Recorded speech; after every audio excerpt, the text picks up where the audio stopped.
Welcome back to Last Week I Watched. I'm Mark, and I watch and review movies and TV shows. This week I ventured back to the theatre, heavily masked I might add, and caught Black Adam starring Dwayne Johnson aka The Rock, Aldous Hodge, Pierce Brosnan and Sarah Shahi. So let's talk about it.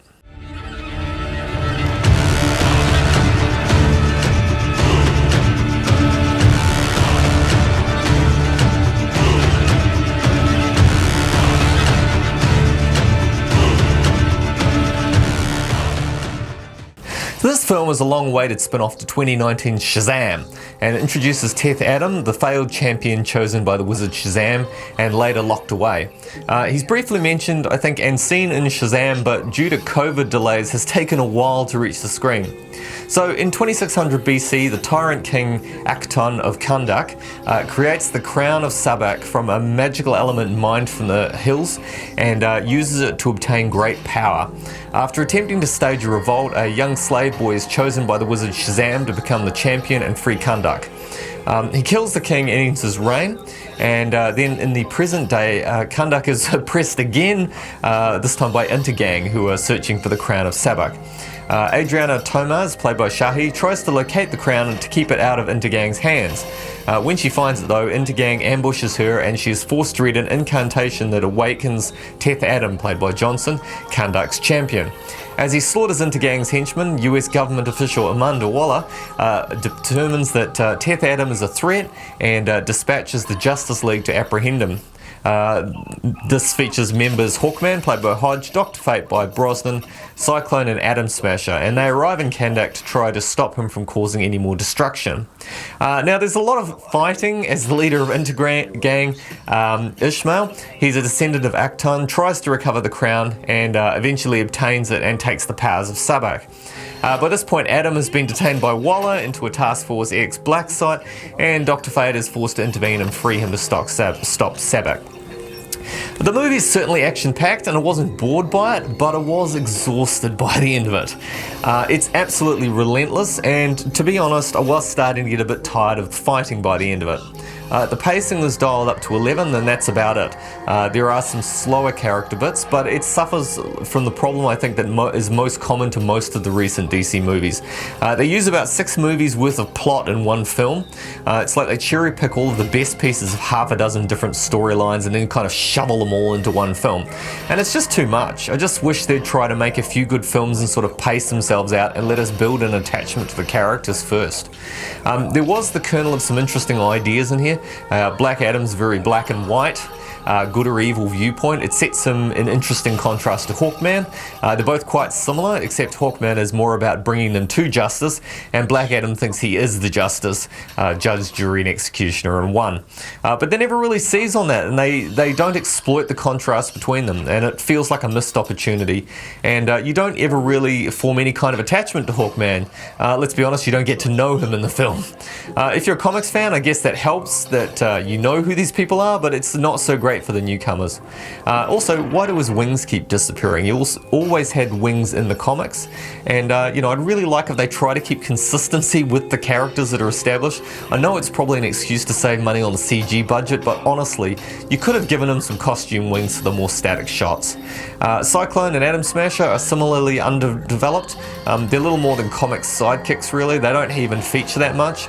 I think Atom Smasher is a new recruit in this, and I really sort of question bringing in a newbie who's still getting the hang of his powers on a mission as dangerous as Black Adam. And they allude that they bought him in as muscle, but he trips over things and just sort of generally gets into trouble. So I think he was more of a liability than an actual help. The best character by far from the Justice League is definitely Dr. Fate, and I would have loved to have seen him have his own film first and to develop that character so we really cared about him. He probably gets the bulk of the character development from the crew in this film, and he's basically DC's Doctor Strange. But disappointingly, he meets his fate ultimately after guiding the team, and he's one and done. Which is a shame because Brosnan looked like he was having real fun with it, and I'd have liked to see more of him. In yet another retcon to Black Adam's mythology, in the comics he wasn't empowered by his son. This film sees him given his powers by his son, who was originally chosen as champion by the wizard Shazam. Now I'm not sure how he can just give his powers to Teth Adam, since Shazam established he needed the staff when transferring the powers and he shared them with his family. So why did Herat have to do that? Technically though, Black Adam wasn't a poor choice by Shazam, but by his son, so Adam kills out of rage now, rather than the view that he should wield the power because only he could defeat Akton. And I think they've kind of made a mess of that because it didn't make a lot of sense, really.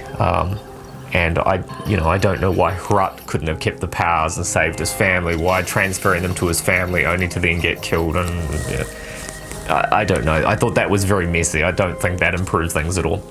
But I thought it was interesting though that Black Adam was responsible for killing the other wizards. It's a nice bit of continuity there with the other film, so it's the wizard Shazam that imprisons him. And that's also consistent in the comics. Johnson, I think, does a great job as Black Adam, and it's definitely the superhero role he was born to play. He's certainly worked very hard to get massive here, and he's very impressive. I certainly can't fault his commitment to the part. He is huge.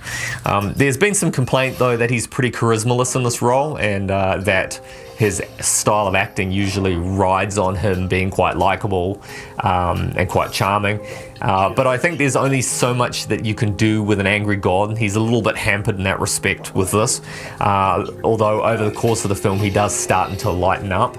But they again seem to be setting him up as some kind of anti-hero. He's generally a villain up against Shazam and others, so it'll be interesting to see where they take that. It's another thing that's generally bothering me with the current run of DC films.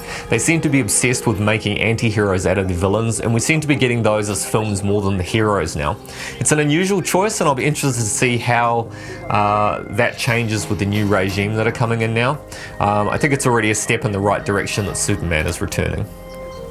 Interestingly enough, when the teens went to see this film and they came back with their opinions, they complained that they were bored by the bits with the slaves. And I don't kind of understand that. They weren't very long sequences, and I think they were actual attempts at character building and establishing some history, so I kind of felt we probably needed more of that and maybe just dial some of the excess explosions and action sequences and things back a little bit. So yeah, that surprised me. I didn't find those bits boring, and they're not significant sections of that film.